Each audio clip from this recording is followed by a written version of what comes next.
Yo, what's happening, guys? Coming to you from downforsoundshop.com, and in this video we're going to be going over the question, what is the difference between a Chinese amp, a Brazilian amp, and a Korean amp? So let's get into that. Alright, so I get this question a pretty decent amount, so we're going to touch on the subject and let you know the difference between these amplifiers and why people use Brazilian amps and Chinese amps and Korean amps. And the biggest thing to me, it comes down to price. There's people out there that want super budget friendly stuff. There's people out there that want like middle of the road stuff, and then there's people out there that want the cream of the crop. They want the best. They don't care if it costs more, they just want the best.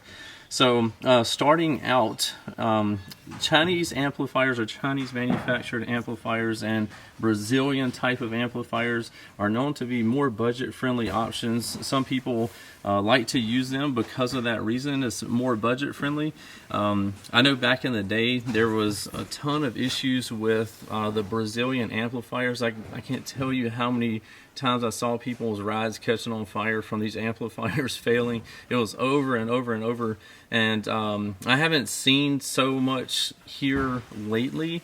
I mean, I'm not super active on the forums and like pages like I used to be, so I could just be missing it, but hopefully the technology with the Brazilian amplifiers has gotten better, but I'm just not sure with that. I know, so switching from Brazilian to Chinese, the Chinese manufacturers have started offering amplifiers that are very similar to the Brazilian style of amps. So one of the ones that comes to mind is something like the Sundown Audio SFB line. The SFB 1500s, 3000s, stuff like that was China's, I guess, competition to the Brazilian offering that was out there for a while, and so that's what they did. And even when we come out with our Chinese amplifiers, a lot of people will also say, oh, it's Chinese, it doesn't have any good quality, it's not any good. These companies, they don't stay around because they're not making good products. Yes, there's a lot of companies out there that makes crappy product for sure, but with the name Down for Sound, we're not going to put products out there that aren't good, that we haven't tested and vetted to make sure that you're going to be getting a quality product. You can tell by the reviews that our track record is outstanding. Have we had some failures? Of course. Everybody's going to have a failure. It's a piece of electrical equipment. There's iPhones out there that fails. There's Droid phones out there that fails. I don't care what it is. You're going to have issues, but we take care of the people, very small amount of people that do have issues. We take care of them and get them taken care of so they can be up and bumping just like they were before the issue happened. But anyway, so China is going to give you a better price point on power, and I can give you some comparisons with that as well. For instance, so with Chinese, and then you have Korean. Over here we have a Sundown Salt Series amplifier, which is made in Korea, and also there's our JP line of amplifiers that are in Korea. That we have the JP 33 through 83, and then the JP like 77, the 10.4s.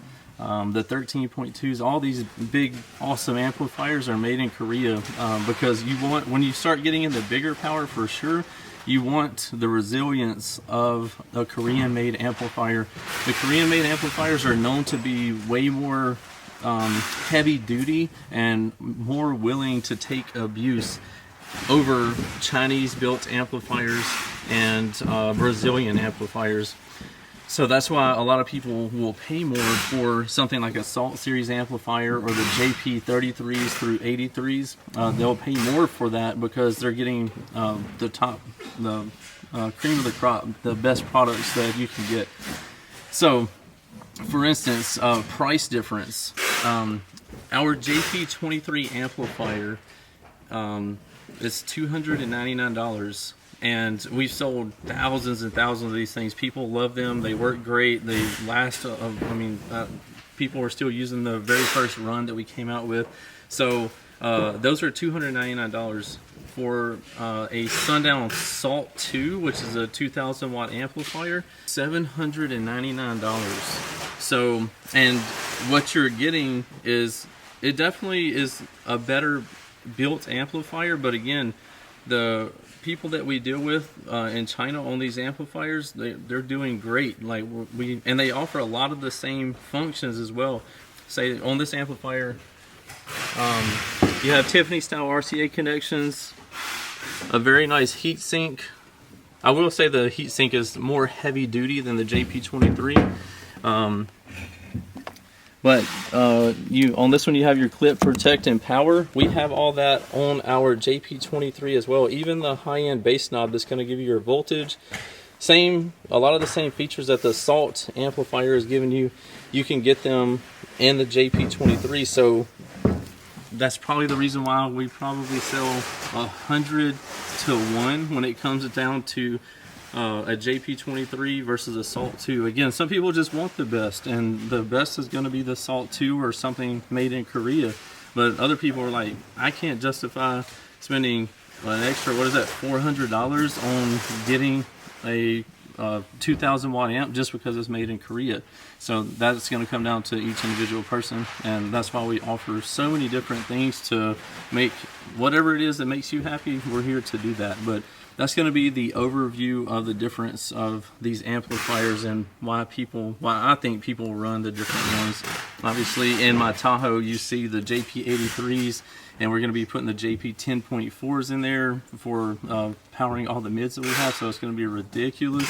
But anyway, that's why I run those, because they're known to be the best. If you have any questions for us, you can ask them in the comment section below, and I'll try to get them answered for you. If you need anything car audio, come and shop with us at downforsoundshop.com. See you in the next one. Later.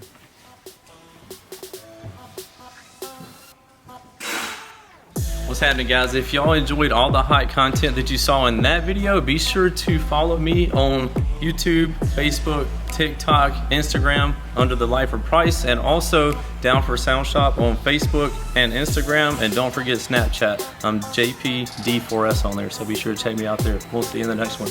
Later.